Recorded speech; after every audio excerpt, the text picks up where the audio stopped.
Bom, pessoal, vamos lá, então. Hoje a gente vai trabalhar o sistema, né, de forças equivalentes, tá? E para isso a gente vai fazer o estudo de uma estaca, tá? Que ela tá sofrendo a ação de duas forças. A ação dessa força daqui, ó, de 30 newtons e dessa força aqui de 45 newtons, tá? Então, o que que acontece? O exercício fala para mim, supondo que o atrito seja vencido e já adotando algumas simplificações, tais como considerar que ambas as cordas foram amarradas sobre o mesmo ponto do eixo, ou seja, elas vão estar saindo aqui, ó, do centro da estaca, tá? Foram amarradas sobre o mesmo ponto do eixo de simetria da estaca e também aproveitando esse eixo de simetria para posicionar um sistema de eixos cartesianos. Então, aqui de onde as cordas estão sendo amarradas e tensionadas cada uma para um lado, então aqui vai estar saindo a origem do nosso eixo cartesiano, tá? Então, aqui vai estar passando o eixo X e vai estar passando a origem do eixo Y, tá? O encontro dos dois eixos cartesianos, tá? Então, aqui a gente tem o ponto zero, certinho? Para que lado a estaca irá adernar? Então, aqui o exercício, ele me pergunta para que lado essa estaca vai adernar. Então, vamos colocar aqui, ó. Para que lado irá adernar? O que que significa quando ele me pergunta para que lado irá adernar? Significa que, se eu pegar essas duas forças que estão aqui, ó, em direções contrárias aqui, e calcular a resultante das duas, então, qual lado eu vou estar puxando mais, né? Para que lado que essa estaca vai pender? Para onde que ela vai tender a ir, certo? Então, por exemplo, aqui eu tenho essa força de 45 com esse ângulo de 60. Aqui eu tenho essa força de 30 com esse ângulo de 35. Então, será que se eu puxar aqui com esse ângulo, essa estaca tenderá a vir mais para cá? Ou será que essa força daqui, ela vai conseguir fazer que essa estaca penda para esse lado aqui? Então, é isso que a gente precisa descobrir, tá? E o que que a gente vai fazer?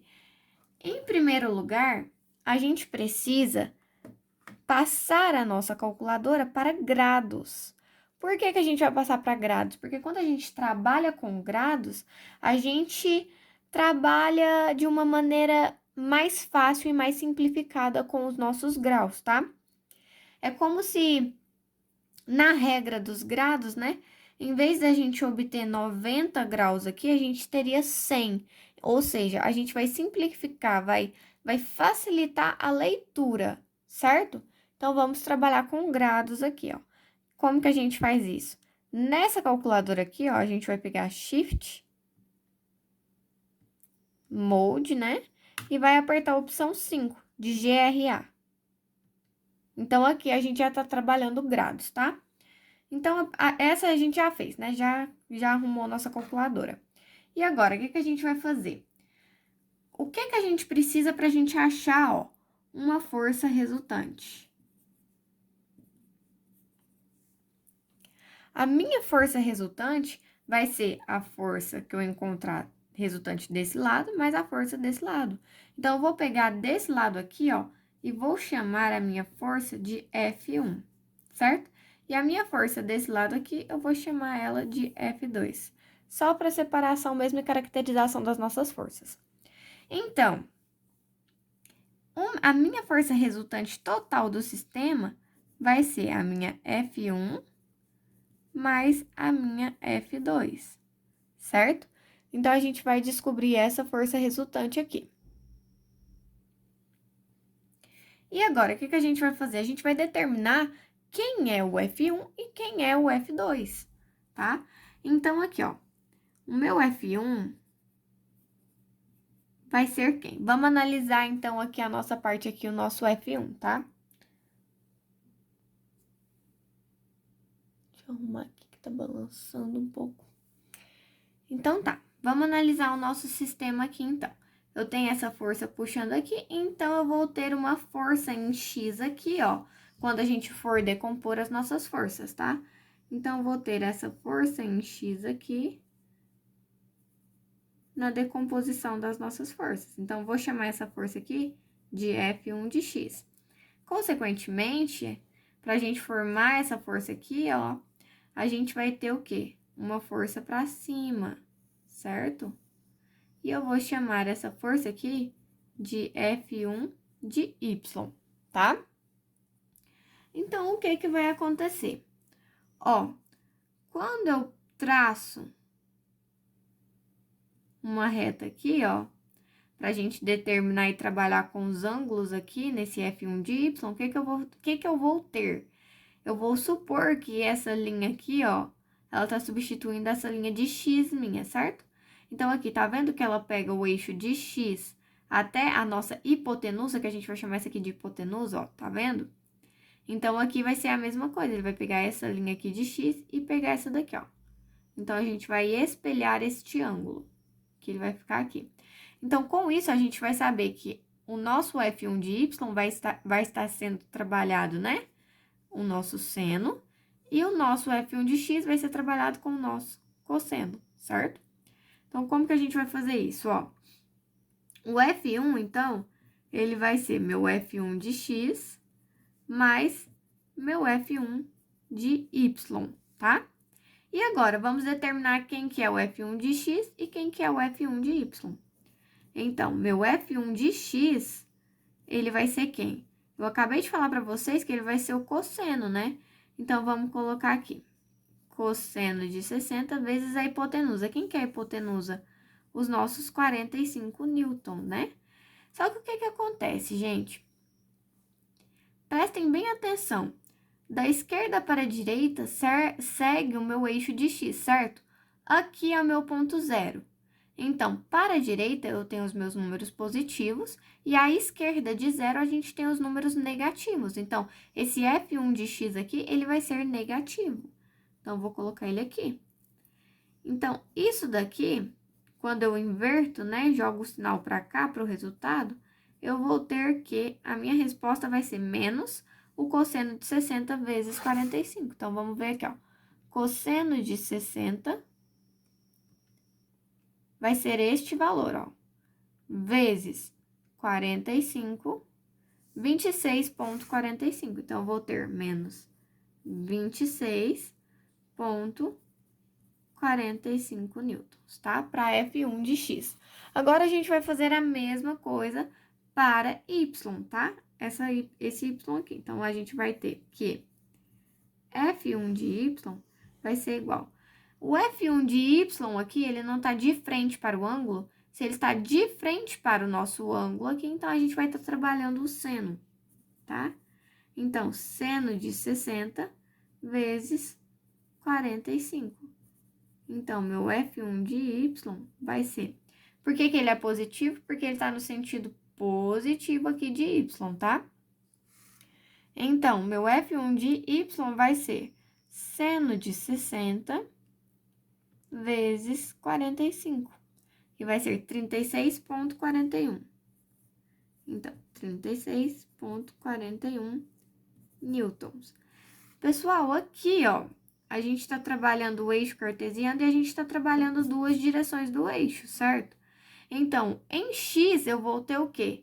Que ele está na direção de y. E aqui em y, que ele está na direção de j, certo? Então, aqui a gente já pode definir o nosso F1, certo? Então, o F1 vai ser nada mais, nada menos que 26,45i mais 36,41j. O que? Newtons, né? Porque a gente está trabalhando unidade de força, que é newtons, no sistema métrico. E agora, o que que a gente vai fazer? A gente vai calcular o nosso F2, né? Então, quem que vai ser meu F2? Se o F1 foi o F1x mais o F1y, então meu F2 vai ser meu F2x mais meu F2y, certo? Como que eu vou fazer isso daqui, gente? Eu vou pegar e vou descobrir o meu F2x primeiro. Como que a gente faz? A gente decompõe essa força da diagonal. Então, eu vou ter uma força aqui em x, que vai ser meu F2x, E eu vou ter outra força aqui em Y, ó, que vai ser meu F2Y, certo?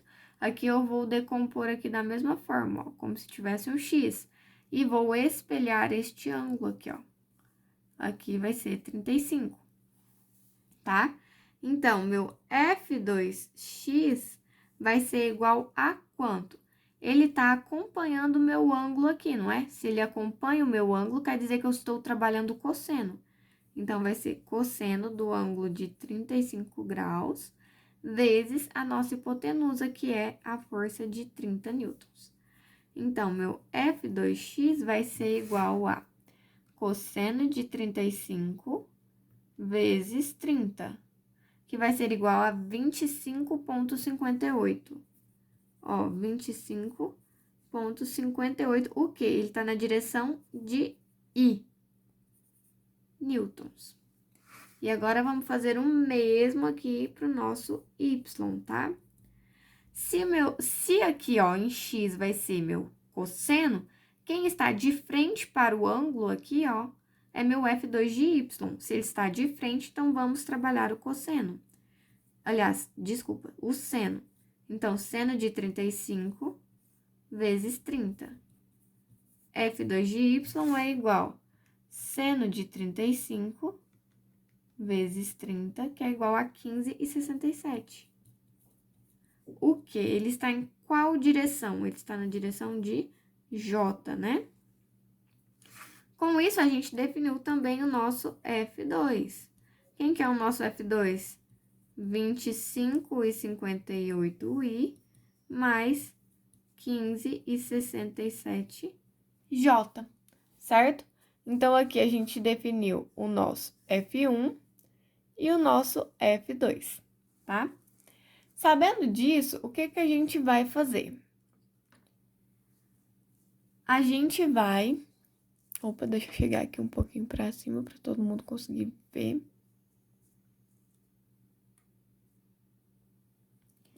A gente descobriu o nosso F1 e a gente descobriu o nosso F2. E agora, o que que a gente precisa fazer? Certo? A gente precisa saber para que lado a força ela vai pender, certo? Para a gente descobrir isso, a gente precisa representar ela de uma forma gráfica, tá? Como que a gente vai fazer isso? A gente tem a direção dela em I, né? E a gente tem a direção aqui em J, só que a gente tem a direção de F2 e de F1. A gente precisa saber da nossa resultante, certo? Então, agora a gente vai calcular a nossa resultante. Então, ó, a nossa força resultante, ela é quem? O F1 mais o F2, certo?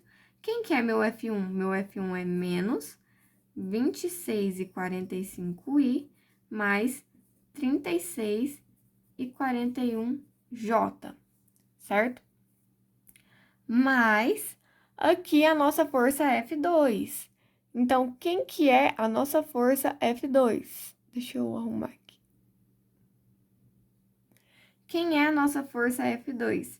A gente tem 25,58i mais 15,67J. Então, aqui a gente tem duas direções diferentes, né? A direção em I e a direção em J. Então, a gente vai somar os semelhantes aqui e separar eles, tá?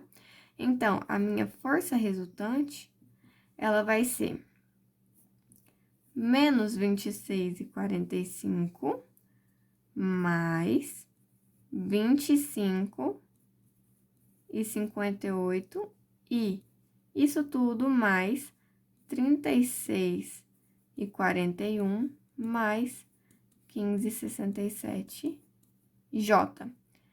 Pronto, agora é só a gente fazer os nossos cálculos, né? Fazer nosso somatório. Então, com isso, a gente vai ter que menos 26,45 mais 25,58 vai ser igual a menos 0,87. I, né? Mais aqui o nosso J, que é 36,41 mais 15,67. Isso vai ser igual a 52,07, certo? O ponto 0,8, né? É porque eu não coloquei o 1 no final ali. Na direção de J. Então, aqui a gente tem a nossa força resultante. Se a gente quiser colocar isso daqui no nosso diagrama, ó, vamos analisar aqui, ó. Se na direção de I, que é meu eixo X, ele se encontra negativo, então eu sei que ele vai estar aqui à esquerda de 0, certo? Então, eu já sei para que lado ele vai estar pendendo. Ele vai estar pendendo para esse lado aqui, ó, para o lado da esquerda, tá? Porque esse valor aqui no eixo de J só vai identificar para mim aqui a altura que ele tá aqui no nosso eixo, né? A posição dele aqui nessa parte, porque ele vai estar na parte negativa de X, tá? Então, como que a gente representa isso? Aqui eu vou pôr a minha linha de superfície, tá? E aqui eu vou colocar a minha estaca. Da mesma forma que foi desenhado no enunciado. Aqui, gente, eu tenho o meu eixo, tá? Não vai ficar retinho, mas vai dar para entender. Então, se aqui no centro da estaca é meu ponto zero do eixo cartesiano, menos 0,87 vai estar mais ou menos aqui, ó. Vamos supor, tá? Então, vai estar menos 0,87. Então, eu vou subir ele aqui. E vamos supor que o 52,08 vai estar aqui, ó. Só porque não dá pra gente colocar mais maior, né? Então, aqui vai estar a minha força resultante, ó. Se eu for colocar ela em direção ao centro, como as nossas outras forças que a gente estava trabalhando, aqui vai ser a nossa força resultante, certo? E como que a gente vai descobrir a nossa resultante, o valor da força em si, né? O que que a gente precisa fazer? Para a gente descobrir a resultante desse valor, a gente vem aqui e coloca ela em módulo, tá? E como que a gente tira um módulo de uma força com duas direções? A gente tira a raiz dos nossos termos elevados ao quadrado. É como se a gente estivesse fazendo o somatório dos nossos catetos, tá? Como em Pitágoras. Então, vamos colocar aqui, ó. Menos 0,87 ao quadrado, mais, né? 52,08 ao quadrado. Então, o módulo da minha resultante aqui, ó, vai ser 0,87 ao quadrado mais 52,08 ao quadrado. Isso vai me dar 52,087. Ó, 52,087, tá? Então, essa daqui é a minha força resultante aqui, que tá sendo puxada nessa direção, que é a força resultante entre essas duas aqui, certo? Ela vai ser uma força de 52,087 newtons, certo? E agora, Laura, como que eu vou saber o meu ângulo formado aqui, ó, entre essa força aqui e o meu eixo em X, para eu saber se ela realmente é maior que esse 35 graus aqui, ó, e se ela vai estar ultrapassando essa faixa de 100 graus, né? 100 graus aqui, que a gente está trabalhando em graus. Como que a gente vai fazer isso? A gente conhece os nossos cossenos diretores, certo? Para a gente encontrar o nosso ângulo, a gente precisa trabalhar com as nossas projeções, tá? Que no caso a gente vai trabalhar os cossenos diretores. Quem que é meu cosseno diretor em X? Meu cosseno diretor em X é minha projeção em X. Quem que é a minha projeção em X? Esse valor aqui, ó, que tá indicando a minha direção em X, tá? Então, a gente vai ter a nossa projeção em X dividido pelo módulo da nossa resultante, tá?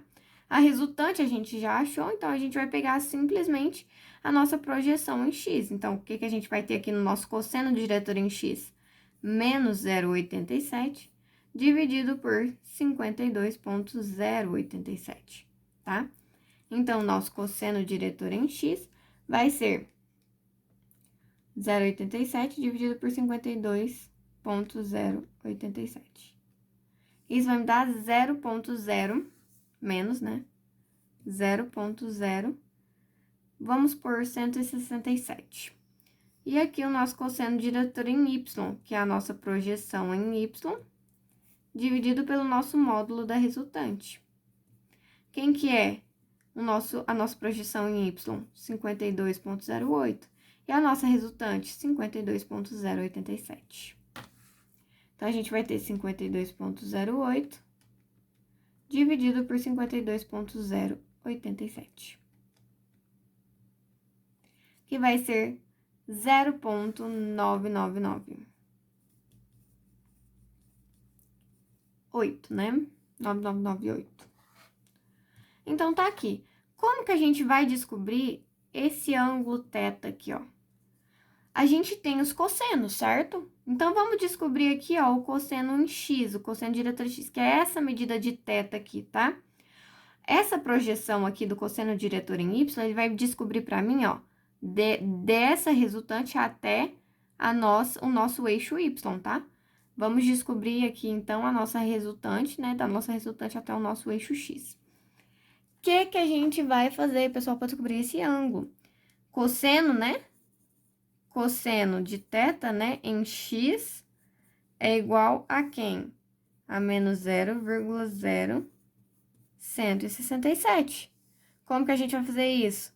Deixa o ângulo, o cosseno passa para cá, ó. Elevado a menos 1, né? Vezes menos 0,0167. Então, o nosso ângulo, ele vai ser cosseno a menos 1, né? De menos 0,0167. Ou 0,017, tá? Depende dos arredondamentos. Que vai ser 101,06. Então, esse daqui, ó, vai ser o nosso ângulo, tá? Formado aqui entre a nossa resultante e o nosso eixo x. Contudo, então, respondendo a pergunta para que lado irá adernar, né? Ele irá adernar aqui para o lado esquerdo, tá? Para o lado esquerdo, tendendo aqui para a nossa força de 45. Para o lado dela, né?